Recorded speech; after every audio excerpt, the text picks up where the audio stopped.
Hello à tous les fans de Blood Bowl, bienvenue dans une nouvelle vidéo, un nouveau replay de cette fois-ci les Skaven. Donc on a relancé dans ladder. Donc voilà, c'est une équipe avec laquelle on veut aller jusqu'au 20 matchs pour voir un peu ce que ça donne. On a été très très bien parti. Après j'ai enchaîné les défaites.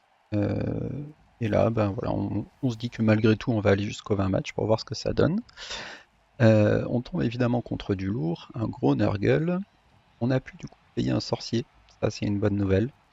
Ça nous permet d'espérer, parce qu'on se doute qu'on va finir le match avec pas beaucoup de joueurs, mais ça nous permet peut-être d'espérer un contre sur un bon sorcier. Évidemment il a plein de châtaignes, donc on sait qu'on va souffrir. On a pu avoir un fût, donc on va accepter les chaos qu'on aura et on espère que le fût fera le boulot. Et en plus on joue à 11 sec, là où lui joue à 13 avec en plus 2 sournois. Donc autant vous dire que quand le pot de vin tombe, ça fait pas du tout plaisir. Il choisit de recevoir, normal, il prend la losse pour essayer de faire un maximum de dégâts le plus vite possible. Premier bloc qui tient, bonne nouvelle. Deuxième bloc qui tient, bonne nouvelle. Troisième bloc qui ne tient pas. Est-ce que ça passe l'armure? Oui. Et première blessure. Je peux évidemment absolument pas appo ça. Je suis obligé de le prendre. Derrière, en plus, il a encore pas mal de blocs à faire. Il va pouvoir faire tomber tout le monde assez facilement. 3D, châtaigne, ici encore une fois. Et ça passe à nouveau l'armure. Mais ça reste sur le terrain. Bon, une losse full châtaigne. On s'en sort avec un joueur dehors. On n'est pas trop mécontent. Surtout que derrière son blitz à 3D ne fait pas tomber mon gutter. Ça m'intéresse. Je me positionne ici pour pas qu'il ait trop de soutien sur le joueur au sol, parce que je me doute qu'il va vouloir l'agresser. Par contre, je me dis tout de suite que s'il vient l'agresser, ça risque de me donner une ouverture sur son porteur. Et effectivement, il vient l'agresser. Et alors là, très bonne nouvelle pour moi, première agression, il se fait directement repérer, et en plus il fait un 1 sur la contestation, donc coach expulsé. Turnover là-dessus. J'ai une ouverture sur le ballon. Pour aller chercher 2D, ça demande quelques esquives. Donc je commence par coller tout le monde, la bête, le tacleur évidemment qui va être mon plus gros souci, le lanceur en position au cas où le ballon tombe. Ici, une esquive de plus qui fonctionne avec mon 2 têtes pour aller me placer en haut. Une autre esquive de plus et un GFI relançable parce qu'il a équilibre. Je positionne mon dernier receveur en haut parce que je me dis que de toute façon ça va être compliqué de ramasser le ballon là-bas. Et ici j'ai une esquive 3+, une esquive 2+, pour aller lui mettre 2D. Je me permets de prendre cette relance parce que ça me semble vraiment intéressant. Si je peux aller me mettre tout de suite en difficulté, sans même utiliser le sorcier, c'est un très très bon move. Et là j'ai de la réussite sur le catch du ballon. Ok, on est tour 1, j'ai le ballon et 4 gutters en position de marquer. Ça fait très plaisir. Évidemment, le contre va pas se faire attendre. Il a de quoi mettre 2 des châtaignes sur mon rat ogre. Ça passe l'armure, mais heureusement pour moi, il reste sur le terrain. Et là, il va pouvoir venir chercher 3D très facilement sur le porteur. Alors, il prend quand même un paquet ici. Il aurait pu rater, mais ça ne rate pas. Ce 2D là, je suis moyennement d'accord avec, parce que pour moi, la priorité ici, c'était vraiment de jouer le ballon. Là, s'il prenait une chance sur 9 avec son pourri, avec sa bête, il était quand même bien embêté. Mais heureusement pour lui, ça passe. Il va pouvoir coller tout le monde. Là encore, hein, encore celui-là, c'est un 2D lutte. Donc, moins grave, mais s'il avait pris double crâne, ce serait dommage. Et là, du coup, il amène son joueur ici. Il va pouvoir blitzer à 3D, mais dans tous les cas, il pouvait facilement avoir un 3D. Ce 3D lui donne un pot, mais j'ai toujours 3 joueurs en position de marquer. Je me dis, pourquoi pas, en tout cas, je vais tout tenter. Surtout que le ballon tombe pas mal et qu'il prend cette esquive, je comprends pas forcément. Enfin, je comprends pas forcément. Je comprends, il voulait sans doute repositionner 2 joueurs autour du ballon, mais en fait, dans tous les cas, j'avais des solutions pas trop compliquées pour aller marquer. Et là, le problème, c'est que cette esquive ratée, du coup, me rend l'action très facile. Je place un joueur ici sans faire de G. J'ai une de plus ici pour prendre mon intrépide, qui me permet d'enlever son joueur. L'intrépidité passe pas. Je l'accepte parce que 1D, ça reste du 2+, pour lui enlever son joueur. Ça fonctionne. Et là, je suis à une esquive de plus et un ramassage de plus et un paquet de plus relançable.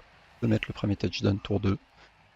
Ça fonctionne. On n'a pas utilisé le sorcier. On est très content. On a quand même pris une blessure, mais c'est complètement ok. Et donc, on se dit que sur le deuxième drive, on va cette fois-ci essayer de contrer avec le sorcier si on en a l'occasion. Donc il reprend évidemment toute la losse, toujours avec ses châtaignes, donc à chaque fois on serre les fesses. Première châtaigne, c'est ok. Deuxième châtaigne, c'est ok. Troisième châtaigne, c'est elle qui nous a fait défaut tout à l'heure.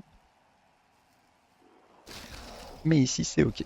Donc là on prend 3 châtaignes qui tiennent, on est plutôt content. Blitz avec la bête, toujours risqué, mais ça passe. 3D, il a un pot en plus. J'essaye de positionner mon joueur en hauteur en me disant que du coup s'il me suit ça va l'excentrer un peu. Moi ça me rapproche potentiellement du ballon. Il vient habilement protéger sa bête, parce que c'est sûr qu'il y avait un blitz du Raogre qui allait partir dessus. Et il se positionne pour pouvoir agresser. Il pick up le ballon, vient se replacer de façon sécurisée cette fois-ci, il compte bien les cases par rapport à mes coureurs. Et il prend l'agression bien sûr, pas de raison de s'en passer. Voici, il n'est pas repéré, et je suis juste sonné. Et voilà, ce petit paquet qui lui permet de vraiment bien protéger sa bête. Donc là, ce que je vois immédiatement, c'est ok, je vais pas pouvoir blitzer son porteur, mais je peux quand même aller le mettre en difficulté. Il suffit que mon Raogre dégage le pourri à gauche là.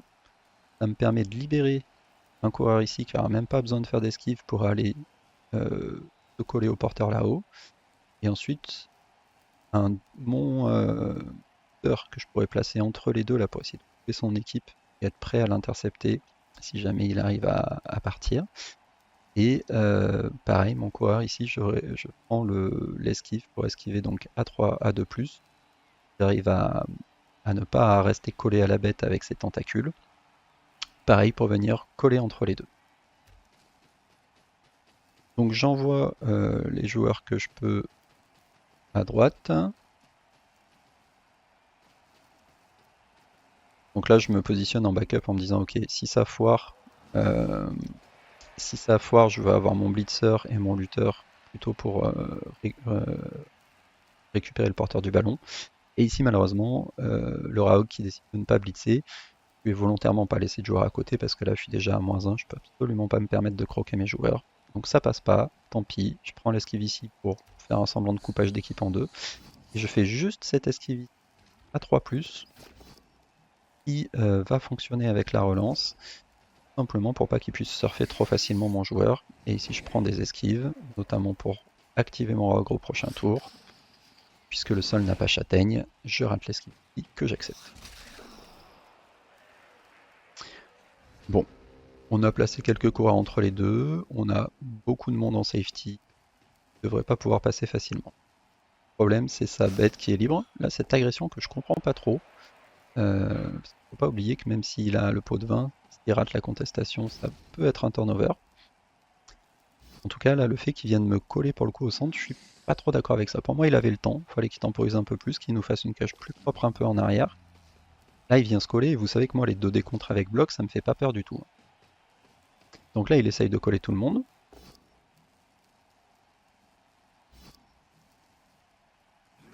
Ici, voilà, il a 2D, mais ça tient avec le blodge. Il vient coller son joueur ici, je trouve que ça l'excentre un peu du jeu, je suis pas fan de ce mouvement-là.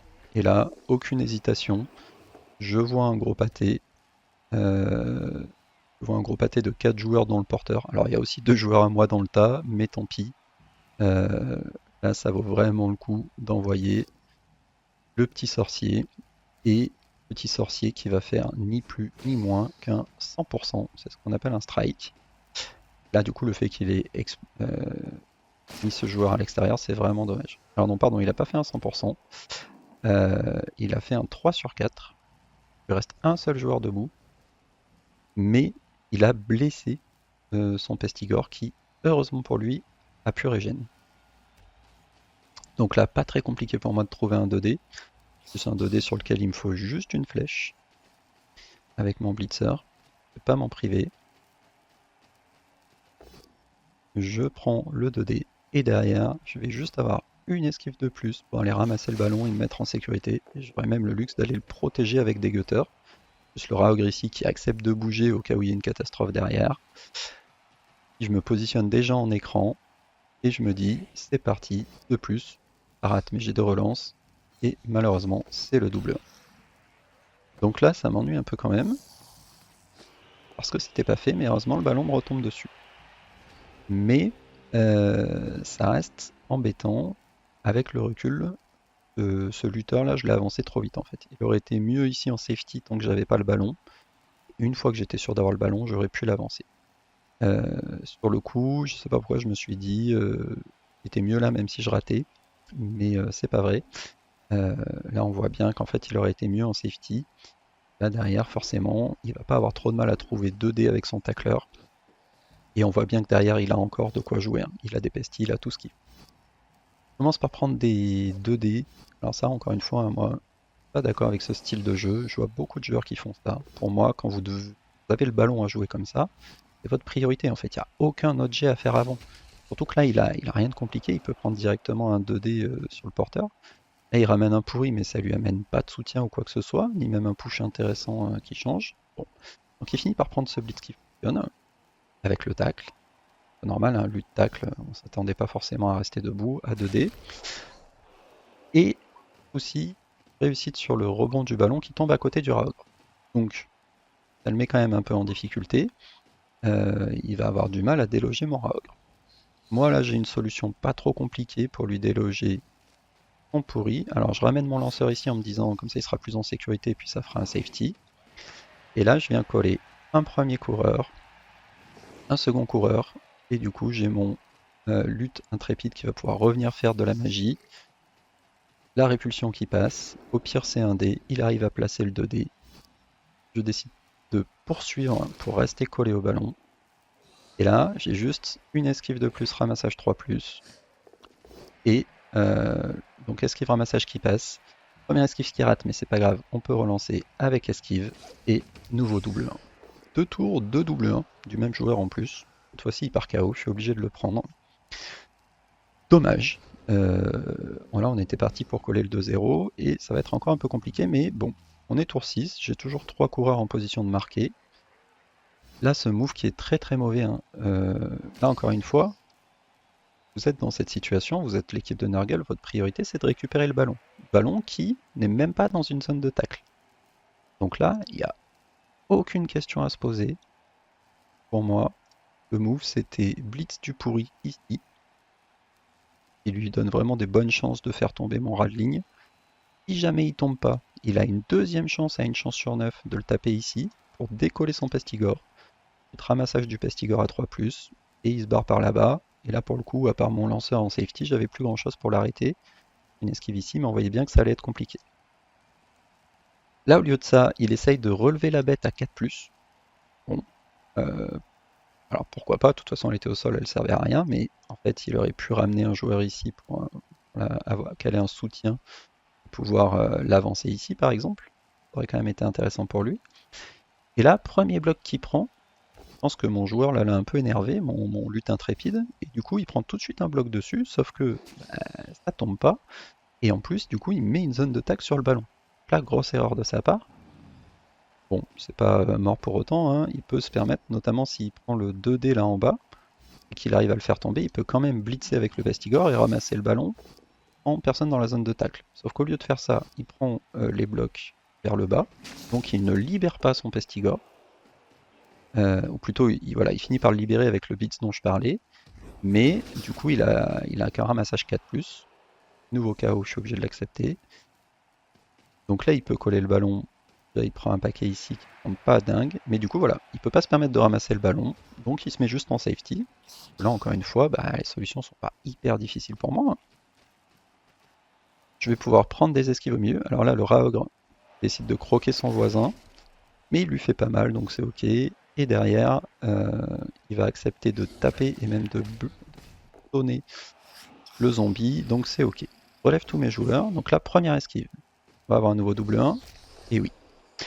Et c'est bien malheureux, puisque là, encore une fois, hein, le move était pas très dur, c'était une esquive ici, pour venir mettre donc un joueur sur son pourri. Là, du coup, j'avais plus 2 de soutien. Donc en gros, là, j'avais qu'une esquive à passer, hein.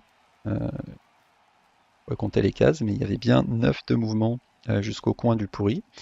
Et derrière, j'avais une esquive 3+, de mon coureur ici, pour le blitz à 1D ou 2D si le intrépide passait sur son pourri. Et derrière, j'avais plus qu'à esquiver avec lui pour venir chercher le ballon.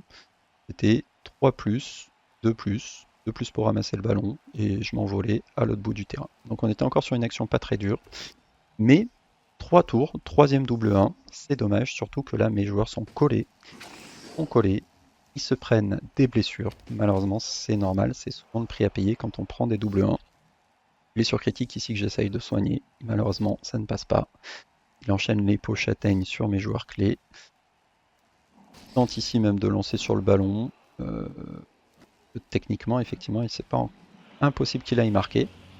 Là, il pourrait débarrasser ce joueur. C'est pour ça d'ailleurs que j'avais collé mon lanceur en bas, parce que pour l'instant, c'est une des seules menaces qui reste. Faire sa relance sur un double crâne ici. Dernière relance. Techniquement, il peut encore marquer. Il le ballon ici. Mais voilà, sauf que pour marquer, il fallait pas taper avec lui en fait.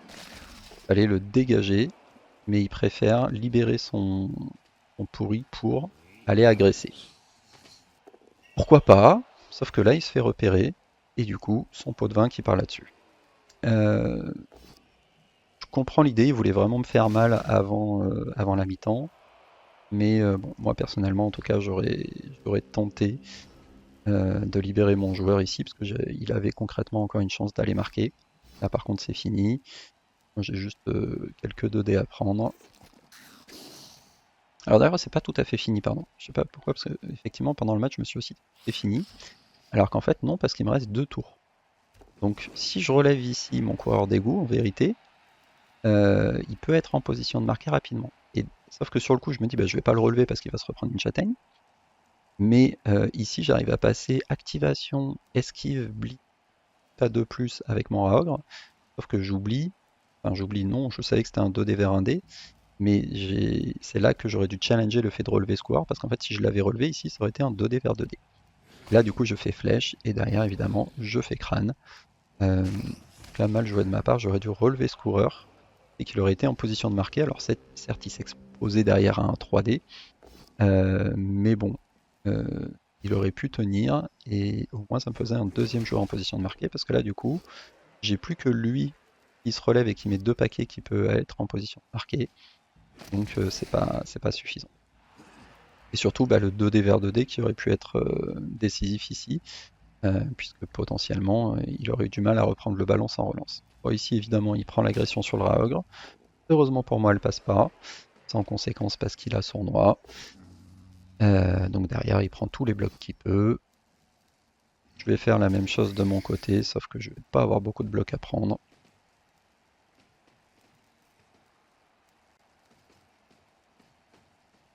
Donc là le blitz sur le lanceur est bien vu de sa part, hein, parce qu'en fait là j'avais encore une légère solution pour marquer, et je pense qu'il l'a tout de suite capté.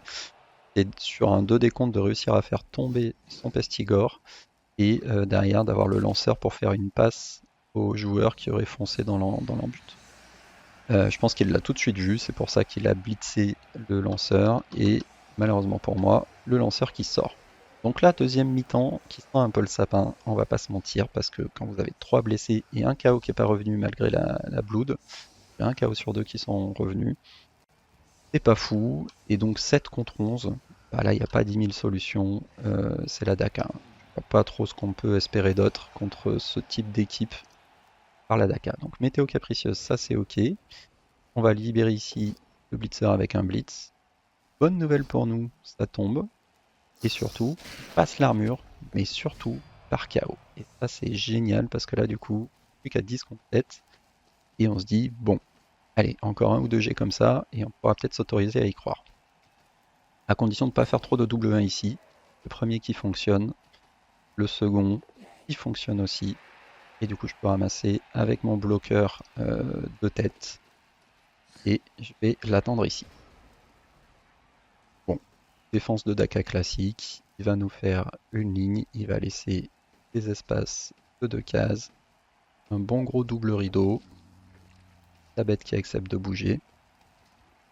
Il décide quand même d'excentrer un peu sa défense sur la droite. Ce que je remarque tout de suite. Peut-être qu'il s'est fait un peu, je sais pas, un peu avoir par le fait que pour l'instant ma cage était à droite. Mais bon, évidemment, elle est très facile pour moi de la replacer cette cage. Donc, il se place.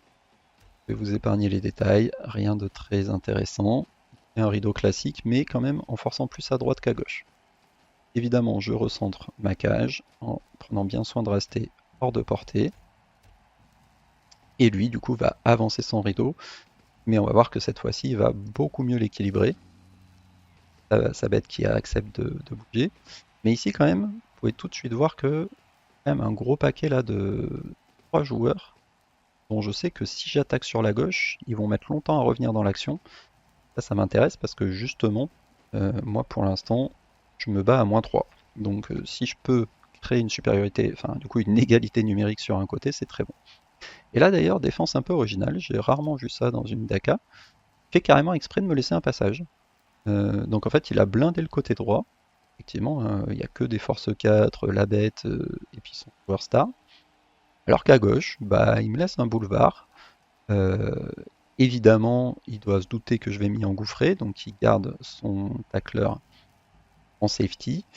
Mais voilà, je pense que sa volonté elle est très claire, c'est que je parte à gauche et qu'il puisse refermer son équipe sur moi. Mais bah, pour avoir fait ça des dizaines de fois avec les Skaven, je peux vous assurer que c'est très difficile en fait, quand vous laissez une ouverture comme ça à ce type d'équipe, d'en revenir. Mais bon, on va voir ce qui va se passer. Je me positionne pour aller mettre ce 2D. Par contre, très mauvais choix de ma part. Euh, pas du tout. En fait, c'est pas du tout la façon dont je l'ai fait. C'était pas bon. J'aurais mieux fait à la limite d'aller mettre mon coureur en coin là-bas, mon blodger glissade contrôlée, qui craignait quand même pas grand-chose du zombie. Parce que là, en fait, si je me prenais un double crâne sur le Raogre, bah, mon coureur, il était juste exposé à un blitz 2D, 3D même. Donc là, vraiment, pas bien joué de ma part. Au moment où j'ai lancé le blitz du Raog, en fait, je me suis dit, merde, j'ai laissé la cage grande ouverte. Par réflexe, j'ai voulu envoyer un joueur moins important qu'un coureur devant. Mais là, pour le coup, c'était pas une bonne idée. Mon blodger aurait été beaucoup mieux là-haut pour que ma cage reste fermée en cas de double crâne du Raogre. Sauf que le Raogre, on blitz, et en plus a la bonne idée de sortir un deuxième joueur. Ok, on est quand même encore -2 sur le terrain, et on avance bien sûr notre cage à gauche. Donc on se dit qu'il ne devrait pas pouvoir nous blitzer tout de suite. Et comme on est pas mal excentré, je me dis même que je vais coller en fait mon lineman là au fond, parce que comme je me doute qu'il va vouloir venir blitzer mon, mon coureur d'égout glissade contrôlée, ben je me dis que si j'ai mon joueur debout là derrière, il va pouvoir décoller son joueur qui se serait éventuellement collé à mon porteur, sans même avoir à blitzer. Sauf que le GFI passe pas. Évidemment, je le relance pas, je peux absolument pas me le permettre ici. Donc, normalement, dans une Daka, quand vous avez plus de joueurs, vous pouvez coller un petit peu le reste de l'équipe, justement pour pas qu'ils puissent revenir trop vite sur vous. Évidemment, ici, je peux pas le faire parce que j'ai pas assez de joueurs, donc on va voir qu'il va revenir très très vite. Évidemment, un problème pour moi. Mais, en tout cas, le pari est gagné dans le sens où on a trouvé une petite ouverture et, mine de rien, il a 3 joueurs, donc la bête et 2 pourris de Nargle qui peuvent pas passer. Il tente le bloc châtaigne sur le Raogre, je comprends, c'est toujours alléchant, mais ça ne passe pas. Et du coup, il recule toujours en safety ici, et il va venir se positionner au milieu. ok, il peut même se permettre effectivement de prendre ce 2D, c'est intéressant pour lui. Ça lui permet de coller mon pilier de cage ici. Et là, évidemment, situation pas évidente. Il faut que j'arrive à me débarrasser de ce joueur-là. Il faut que j'arrive à laisser ma balle en sécurité. Et puis, sur un malentendu, il faut que j'arrive à passer une ou deux esquives. Bon, pour ce qui est de blitzer ce joueur-là, une fois de plus, je vais faire confiance à mon coureur d'égout star, le intrépide lutte. Il va s'appuyer sur le soutien de Vast pour venir mettre un double crâne qui, heureusement, après relance, sera un pot et qui aura la bonne idée de passer une nouvelle armure. Du coup, ça me permet de me mettre en position le long de la ligne de touche. C'est jamais parfait comme position, mais quand vous avez que 3 joueurs, il faut bien trouver une solution, et avec le blodger glissade contrôlé devant, c'est quand même pas mal. Première esquive qui passe qui me met plutôt bien pour bloquer les renforts qui viennent, et la deuxième esquive qui passe là qui me met vraiment bien, avec un GFI en plus, pour venir bloquer son pestigore en haut. Et là, mon rat ogre qui s'active sur 4+, prend l'esquive à 2+, se fait pas retenir par la bête, et qui arrive à venir bloquer en plus le purulent. Là, très très bon tour, qui nous met très très bien. C'est pas encore fait, loin de là, mais le fait que toutes les esquives soient passées, c'est vraiment très bien pour nous. On a toujours 2 relances, on a perdu qu'une seule sur un double crâne qui était vraiment critique. Donc jusque là c'est ok, mais on se doute ici en fait que... Donc là cette esquive, pourquoi elle est très forte? Parce que lui il avait vraiment très envie d'être dispo pour venir bloquer le passage ici. Du coup là il va être obligé de passer une esquive, mais s'il la passe ça va rester très fort. Donc là il colle tout ce qu'il a, il tente cette fameuse esquive, il va même la relancer et elle va passer. Et du coup ça reste très fort parce qu'il peut se coller devant. Alors il a quand même pris des risques, hein, il a pris un paquet, etc. Mais il obtient son 3D sur mon blodger, il a le pot. J'essaye de me mettre à côté de mon joueur en me disant, je pourrais le relever, avoir tout de suite un soutien, sauf que l'armure passe. Et là, sa position est pas trop mal, parce qu'il a bien défendu le couloir, mais il n'a pas réussi à ramener suffisamment de monde à droite. J'ai réussi suffisamment d'esquive pour pas que ce soit un problème. Et donc, on voit bien qu'en fait, encore une fois, si j'arrive à me débarrasser ici de ce joueur clé, derrière, je vais pouvoir faire passer mon porteur à 2+. Alors, sauf que les 2+, ça peut se rater, hein, on l'a vu tout à l'heure. Mais du coup, on recommence. Ensuite, c'est un des luttes. L'intrépide qui passe pas, mais on l'accepte. On obtient le pot. Et là, le joueur qui me régale, qui lui sort son tacleur. Derrière, une esquive qui cette fois fonctionne. Et du coup, je vais pouvoir essayer de passer mon porteur. L'esquive qui fonctionne. Et là, il me manque plus qu'une esquive pour être en sécurité. Celle-ci pour bloquer sont pourries. Et là, j'arrive à faire une sorte de cage, donc il pourra même pas remettre 2 dés sur mon porteur.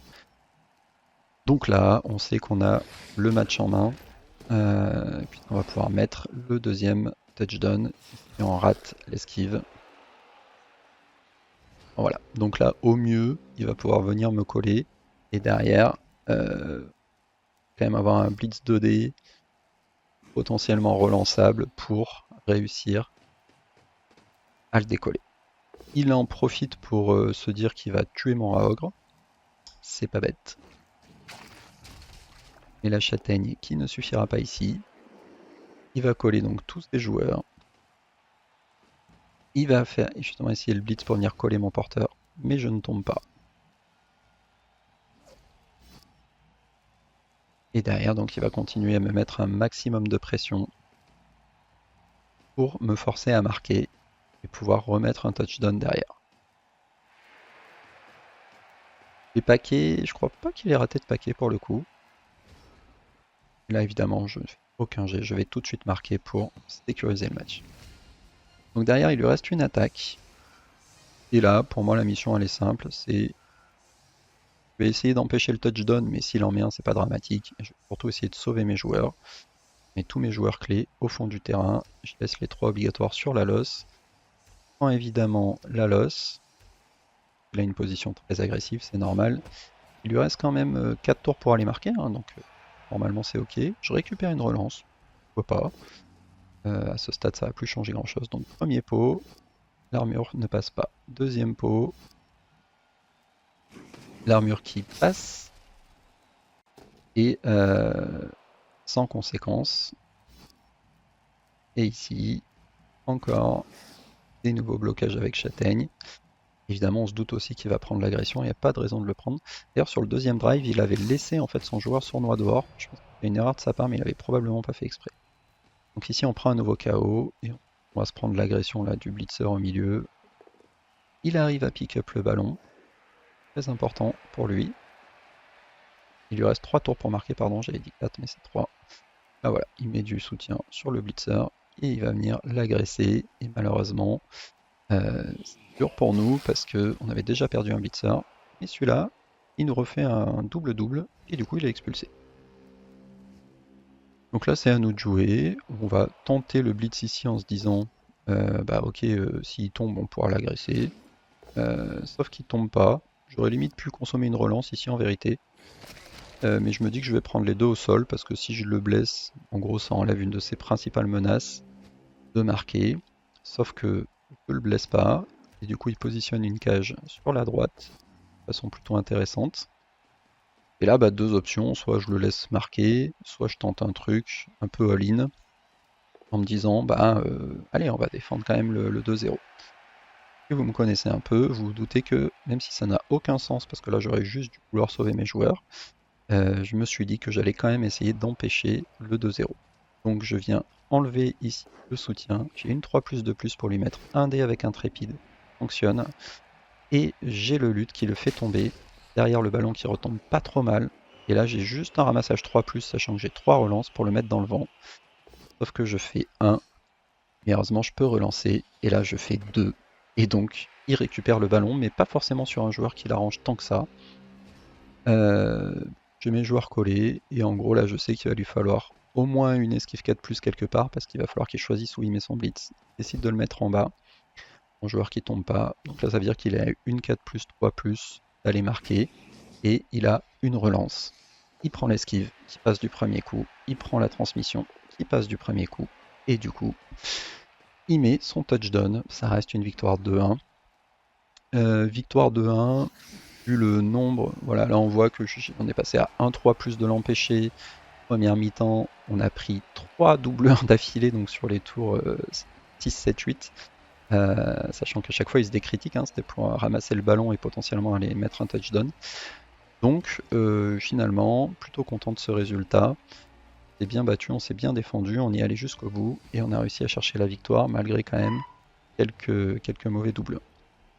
Voilà, merci à tous d'avoir regardé ce match. N'hésitez pas à me dire ce que vous pensez de ce format de replay, si vous trouvez ça effectivement plus dynamique et plus digeste que les matchs en live. Et je vous dis à très bientôt pour un nouveau commentaire.